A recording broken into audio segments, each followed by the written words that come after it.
سبيل الدموع سبيل مريح تنهدى يا صاحي كي تستريح. Seorang syekh, saya dengarkan ceramahnya, menarik sekali.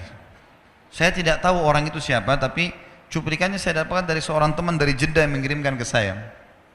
Orang ini cerita, syekh ini menceritakan, cuplikannya ada di HP saya, dia bilang, saya satu waktu pernah ke Mesir, dan di Mesir ini saya lagi dari satu daerah mau ke Kairo, dari Iskandaria satu kota mau ke Kairo. Itu saya tiba di Kairo mungkin sekitar jam 2 malam. Pesawat saya selepas subuh harus berangkat kembali ke Saudi. Dia bilang, saya telepon pengurus masjid, saya mungkin mau mampir di masjid yang saya ceramah kemarin di Kairo itu. Saya mau tinggal di sana mungkin 2 jam 3 jam istirahat. Nanti habis itu baru kemudian saya berangkat ke Saudi habis subuh. Dia bilang, saya masuk ke masjid, tiba jam 2 malam, turun dari mobil, saya lihat masjid, lampunya nyala semua nih. Kemudian setelah saya masuk masjid, saya temukan ada orang di mihrab, imam, lagi sujud, nangis-nangis. Luar biasa, tangisannya itu kalau orang dengar, membuat orang yang dengar pun mau menangis. Jadi saking luar biasa dia, merengeknya sama Allah dalam sujudnya. Kata syekh ini, saya pun sambil berdoa sama Allah, ya Allah kabulkan permintaannya orang ini. Walaupun saya belum tahu apa yang diminta gitu. Dia bilang selesai dia sholat, saya dekati dia, saya bilang, Masya Allah, doa apa ini? Luar biasa ini. Doa yang diikuti dengan tangisan di sepertiga malam menjelang subuh. Allah turun ke langit bumi, dikabulkan nih. Dia bilang, demi Allah syekh. Karena syekh ini orang Arab biasanya panggil, bisa orang pintar, bisa orang kaya, bisa orang tua. Jadi kalau antum dipanggil syekh, jangan bangga dulu ya. Karena banyak maknanya itu. Ya. Jadi dipanggil syekh. Kita tidak tahu, biasa juga di Saudi begitu ya. Kalau ada orang kita tidak kenal dipanggil syekh, syekh sini syekh. Walaupun antum bukan syekh sebenarnya gitu. Ya. Maka dia bilang, demi Allah syekh. Dia tidak tahu kalau ini orang memang ulama gitu. Istri saya sekarang lagi dirawat di rumah sakit. Dan saya harus bayar 14.500 jenih atau ponnya Mesir. Saya harus bayar rumah sakit. Kalau enggak istri saya enggak bisa dioperasi. Ini sudah parah sekali. Kata syekhnya, jadi gara-gara itu kau sujud sama Allah. Dia bilang, iya, lanjutkan nangis sama Allah. Allah tidak akan menyanyiakan orang yang ikhlas minta padanya. Lanjutkan, nikmati sujudmu. Pasti Allah akan berikan jalan keluar. Dia bilang, iya baik. Orang itu dia bilang kembali lagi ke mihrab, nangis lagi. Sholat sujud sama Allah, ya Allah. Dan dalam doanya begitu. Ya Allah, istri saya mau dibayar besok rumah sakitnya. Jumlahnya sekian, saya tidak pegang uang 1 jenih pun. Ini 14.500 jenih. Banyak sekali. Maka dia bilang, orang ini bilang, baiklah kalau begitu. Syekhnya ini bilang, saya mau tidur dulu. Saya istirahat 1 jam, menjelang azan subuh dia bilang, ada marbot masjid datang bangunin saya. Sudah azan, saya sholat qobliyah, sholat sunatul fajr. Waktu iqamah, pengurus masjid tahu kalau dia ini ulama, dipanggil, dia bilang, syekh tolong jadi imam. Dia bilang, saya capek, baru istirahat 1 jam, 2 jam malam. Biarlah imam. Dia bilang, tidak apa-apa, ayat-ayat pendek aja, baca surah-surah pendek aja.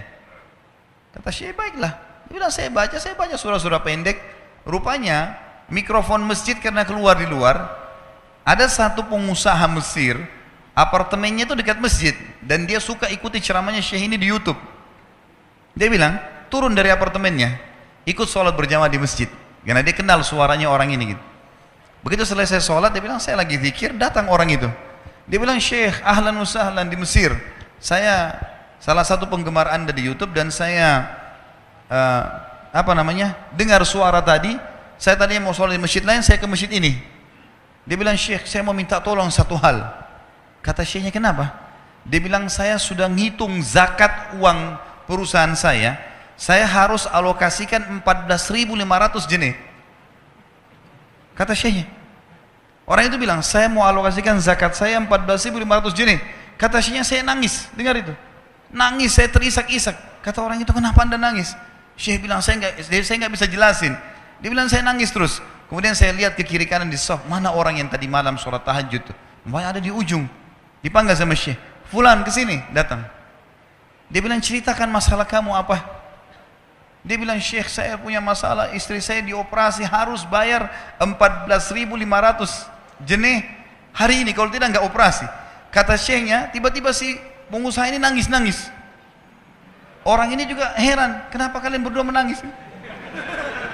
Dia masih bingung kenapa gitu. Kata syekhnya, biarin orang ini yang jelaskan. Yang punya usaha bilang apa? Demi Allah Syekh, saya sudah 1 minggu taruh uang ini di lemari saya, sudah 1 minggu. Setiap hari istri saya bilang, turunkan, lakukan haknya Allah, zakat itu keluarkan. Dia bilang, saya ingin dapat 1 orang yang saya kasih langsung daripada saya bagi-bagi. Saya mau 1 orang saya kasih, selesaikan masalah dia, dan Allah selamatkan saya di akhirat. Orang ini jadi nangis. Orang yang punya minta butuh nangis. Kata pengusahanya, ini uangnya silakan, 14.500. Semoga Allah selesaikan urusan saya di akhirat gara-gara saya bantu kamu. Kata syekhnya, demi Allah yang terjadi, orang ini yang siapa namanya, orang yang punya uang ini yang dikasih uang, dia tiba-tiba lupakan saya dan lupakan si pemilik uang. Dia langsung angkat kepalanya ke langit sambil menangis mengatakan, ya Allah, aku mencintaimu. Terpenuhi kebutuhannya, gitu kan? Kuasa Allah. Teman-teman, cuman kita selalu buru-buru. Kalau seseorang kita di perusahaan mau dinaikkan gajinya saja, mau naikkan jabatannya, dia harus tulis permohonan. Tidak mungkin juga baru hari ini dimasukkan kemudian ketuk ruangan di rootnya, mana permintaan saya kemarin, atau hari ini, nggak mungkin. Seminggu dia sabar, 2 minggu dia sabar dengan berharap datang panggilan. Kenapa dengan Allah Subhanahu Wa Taala kita tidak begitu, teman-teman? Banyak orang buru-buru dan kebanyakan orang mau menggantungkan permintaannya kepada Allah hanya pada hal-hal yang kecil, hal yang besar tidak, atau sebaliknya, hal yang besar, hal yang kecil tidak. Kenapa tidak pernah minta sama Allah dikasih motor, dikasih mobil, dikasih rumah? Kenapa hanya minta kalau penyakitnya dihilangkan baru kembali kepada Allah? Itu pun seringkali kita jadikan Allah nomor 30, teman-teman sekalian. Ke dokter ini, ke dokter itu, resep ini, resep. Nanti kalau sudah mentok nggak bisa sembuh baru sholat tahajud. Hah? Salah. Islam mengajarkan kita apa? Sebelum makan berdoa, sebelum tidur berdoa, sebelum aktivitas berdoa, sebelum ke dokter doa dulu supaya Allah jadikan kesembuhan. Karena dokter resepnya cuma semoga lekas sembuh. Tidak ada pasti sembuh. Makanya teman-teman sekalian, kembali kepada Allah adalah jalan yang paling luar biasa gitu. Coba merengek kepada Allah SWT. Allah pasti tidak akan pernah memungkiri janji-janjinya.